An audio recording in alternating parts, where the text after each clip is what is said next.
Welcome everyone to the channel. Today we're going to talk about visas, about which one to choose, EB-1a or EB-2 AW. We work in all visa categories like EB-1 or EB-2, Not many people know that there are EB-1a, EB-1b, EB-1c for different categories of specialists. There is EB-1 for multinational managers, there is for professors. There are options for people with exceptional abilities, both with and without an employer. There's also B11 with an employer. Basically, it's the most diverse classification overall. B2 is the same, there's a subcategory for each of these visas.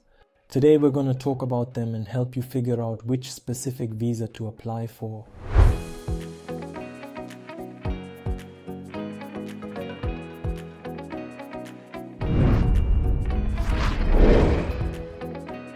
The most important and main thing to be said before comparing these visas is that both visas, overall, in terms of benefits, in terms of pluses, are similar, maybe even completely identical.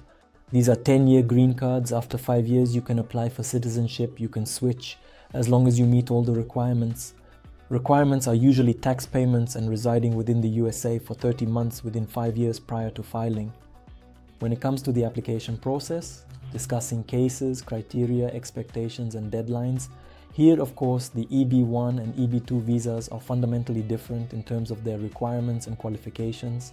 Let's start with EB1. Who fits her? If we're talking about EB1, then absolutely everything.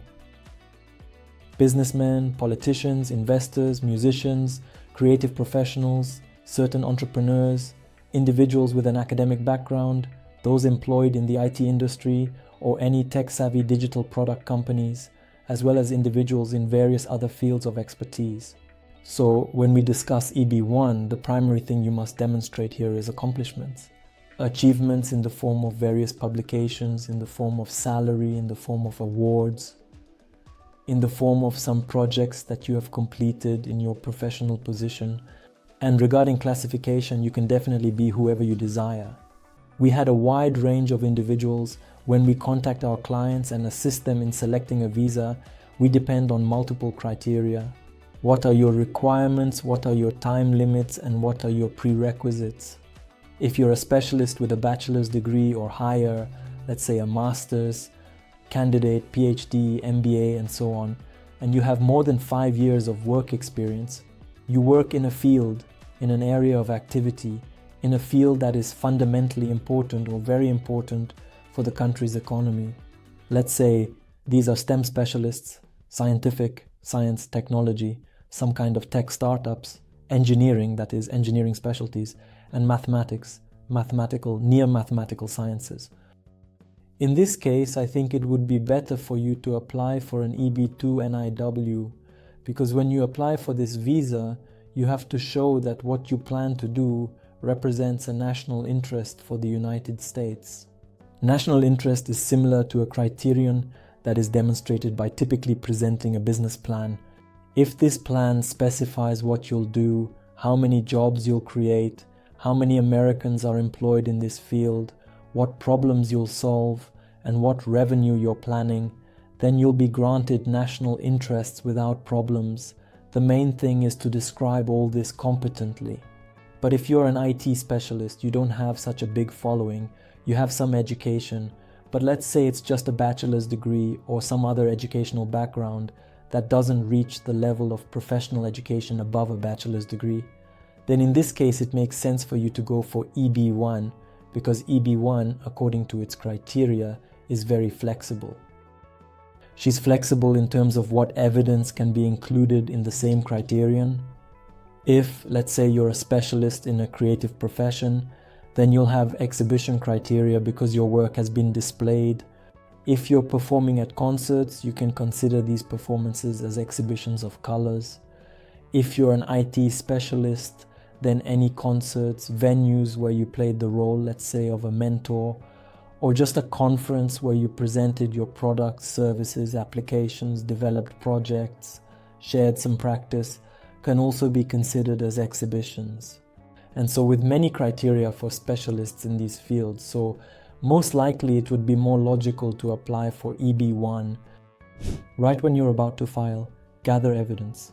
If we're talking about the case already collected, you've made up your mind, Let's go back to how to gather evidence for different specialists. Let's say if you're applying for EB1, here you need more complex evidence that will be focused on plans in the USA. If you're going to prove the criterion, then prove it from the standpoint that, like, I've got this proof right here. Let's say I developed a patent and it already had some success with the company to which I sold the copyright, or I developed the technology myself and sell it, meaning I haven't sold the copyright. And in the future in the USA, I'll either register the same patent or work based on this patent. So in API 1, it's important to show all of this comprehensively. In API 2, when you submit an application, here the emphasis should be fully on endeavor, in national interest. This requirement is called endeavor, meaning professional activity of your business plan you submit directly.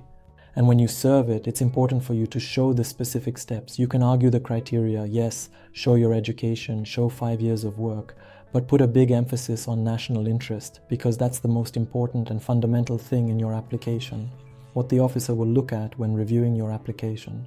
If you don't convince him enough that you represent national interests, imagine how difficult it is in general, a complex task, when you try to prove to American immigration legislation that you, as a specialist, represent national interests.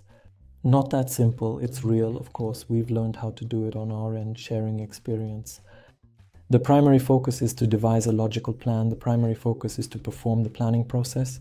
If you possess a business plan at the idea stage, attempt to enhance it to at least the cast dev stage in order to acquire some preliminary data regarding the issue, the significance of this problem, and the level of competition in this particular market. Are you the initial entrant in this field with limited competition, or are you venturing into a business of significant scale that is highly competitive, and you will need to somehow establish and demonstrate your competitive advantage in order to succeed? If you already have ideas or have plans outlined in what exactly your competitive advantage is, it makes sense to describe it in great detail. Calculate market, crunch numbers, spill beans on specifics. Americans need this for their business. In general, these visa requirements are obviously something we won't cover now, and I'm sure there are many specialists who are currently looking at us in the corner, and I'm sure I won't mention them. We talk a lot about IT specialists, we talk a lot about creative professions, but I'm sure there are also people from sports, from medicine, from other professional fields like engineers, builders, and so on, who often watch videos but don't understand which visa they should apply for. If that's your case, then come to us. We'll give you all the basics on our completely free consultation. We'll talk about the stages, the processes, and specifically discuss your situation. That's all for me. Thanks for watching and have a great day.